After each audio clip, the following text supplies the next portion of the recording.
بسم الله الرحمن الرحيم. يا أيها المزمل قم الليل إلا قليلا نصفه أو انقص منه قليلا أو زد عليه ورتل القرآن ترتيلا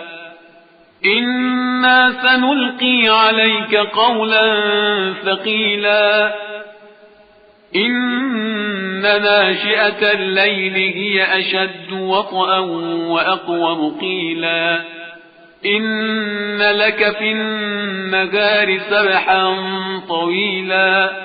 واذكر اسم ربك وتبتل إليه تبتيلا رب المشرق والمغرب لا إله إلا هو فاتخذه وكيلا واصبر على ما يقولون واهجرهم هجرا جميلا وذرني والمكذبين أولي النعمة ومهلهم قليلا إن لدينا أنكالا وجحيما وطعاما ذا غصة وعذابا أليما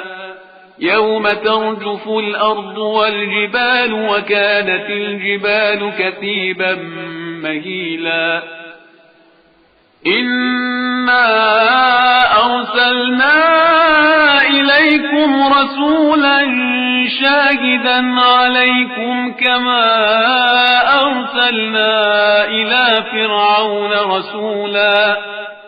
فعصى فرعون الرسول فأخذناه أخذا وبيلا فكيف تتقون إن كفرتم يوما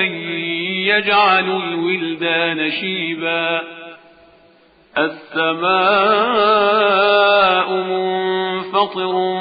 به كان وعده مفعولا إن هذه تذكرة فمن